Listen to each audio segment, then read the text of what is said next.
Anyone who ever loved could look at me and know that I love you. Anyone who ever dreamed could look at me and know I dream of you, knowing I love you so. Anyone who had a heart would take me in his arms and love me too. You couldn't really have a heart and hurt me like you hurt me and be so untrue. What am I to do? Every time you go away, I always say, well, this time it's goodbye, dear. Loving you the way I do, I take you back.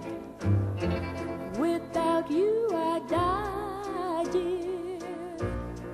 Knowing I love you so.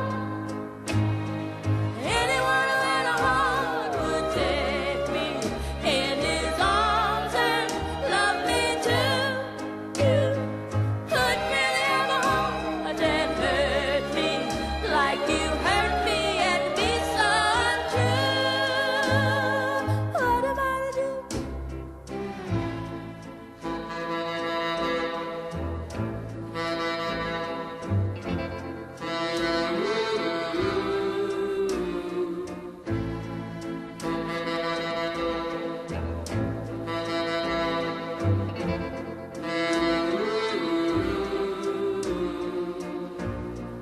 Knowing I love you so. Anyone who had a heart would take me in his arms and love me too. You couldn't really have a heart and hurt me like you hurt me and be so untrue. Anyone who had a heart would love me too. Anyone who had a heart would surely take me in his arms and always love me. Why won't you? Anyone who had a heart would love me too. Yeah. Anyone who had a heart would surely take me in his arms and always love me. Why won't you? Yes, anyone who had a heart would love me too. Anyone who had a heart would surely take me in his arms. Anti-Afro Svengalis. Yes, I realize other people have belted out this tune, but in my opinion, no one sings it better than Dionne Warwick. Yes, you have Burt Bacharach and Hal David, who were the producers and the composers. And Dionne Warwick, if you don't know, one of the most successful vocalists of all times, multi-Grammy Award winner. Here she is giving her heartfelt feelings about Burt Bacharach, rest in peace. But I want to make sure the tune is not lost upon us. The tune, Anyone Who Had a Heart, it transcends romance. This applies to friendships, relationships, partnerships.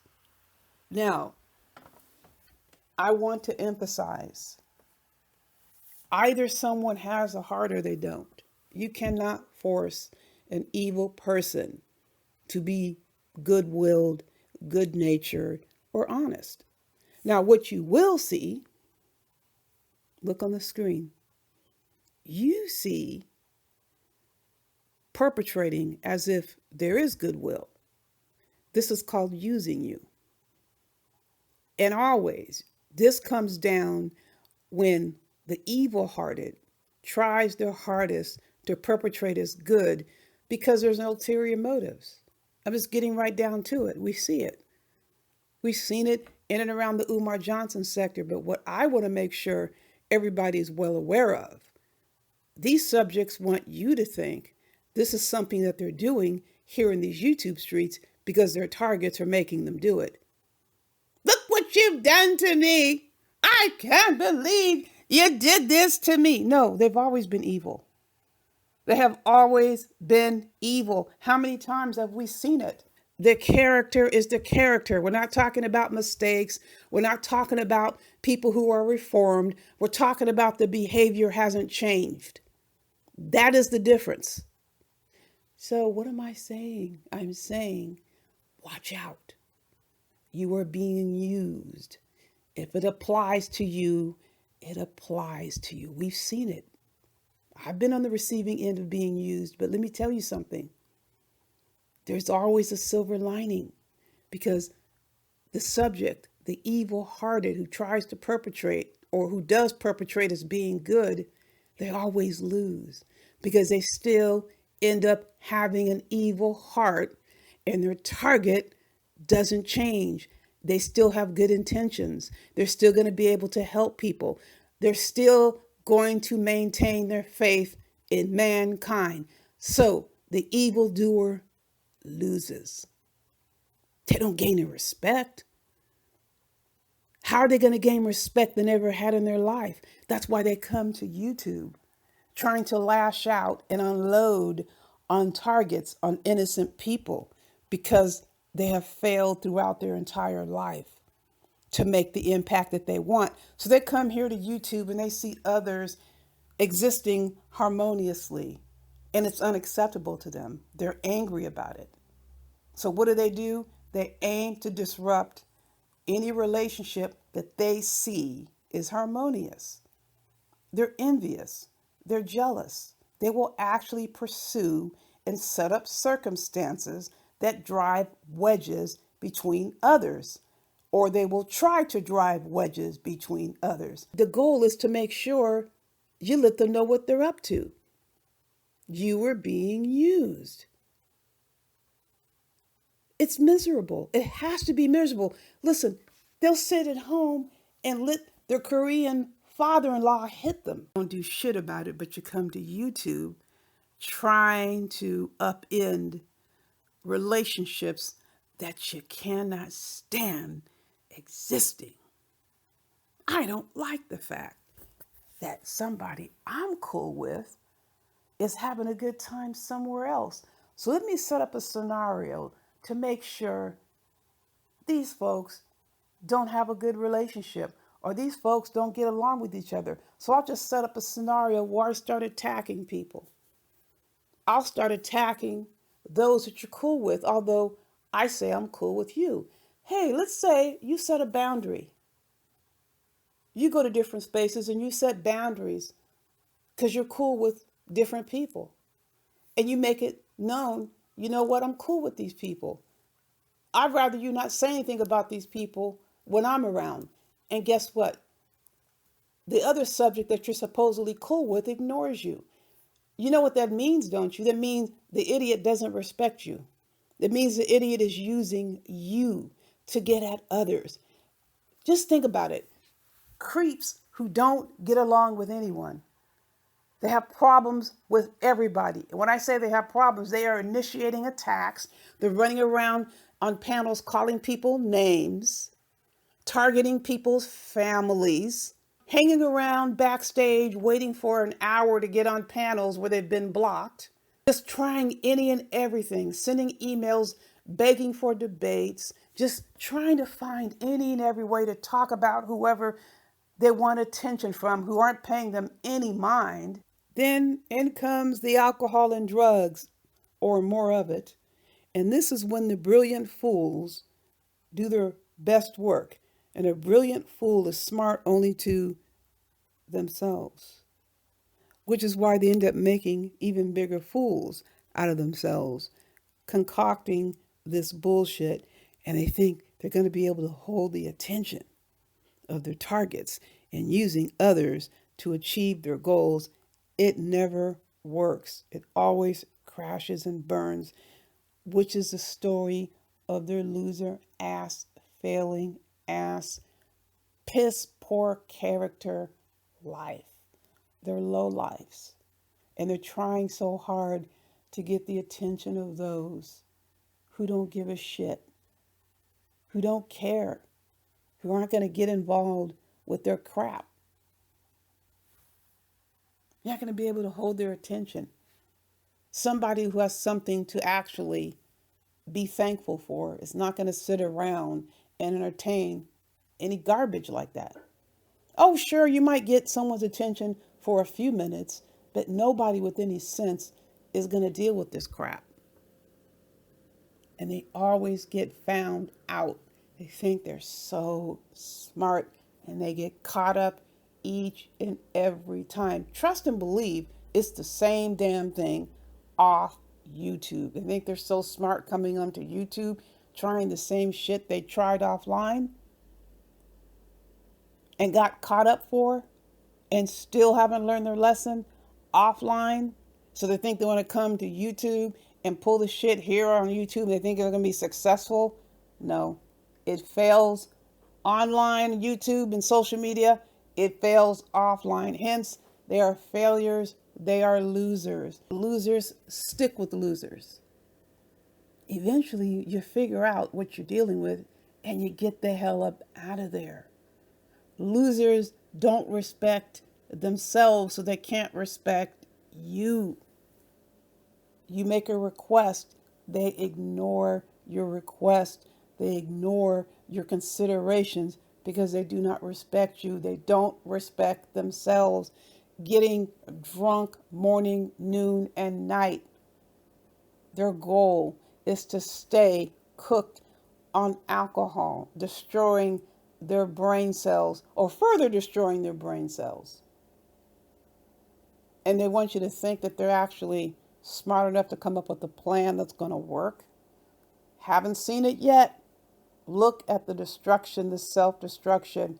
They aim to destroy. Their goal is to use you. Once you figure out what they're doing, get the hell away. Imagine sitting at home and your father-in-law is running the show from a foreign country, hitting on you.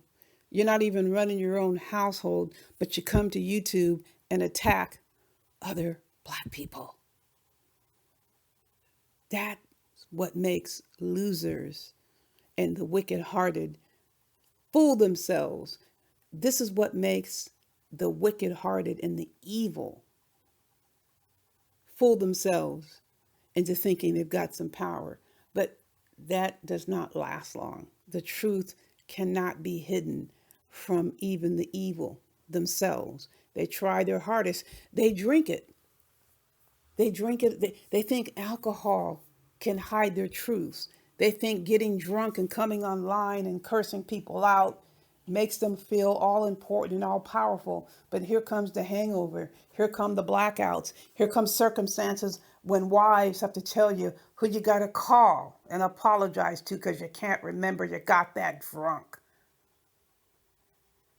So you have to keep trying to find ridiculous ways to try to get the attention of others who don't give a shit about you one way or the other. Don't care. Certainly aren't going around trying to figure out how to get their attention. You know what else the alcohol will do? I want to make sure I get this in. The alcohol will really aim to set you up, to isolate you from things that you really like. The alcohol will aim to make you think you only need one person, like they just need alcohol. For example, you're cool with Smoke. You're cool with Remix.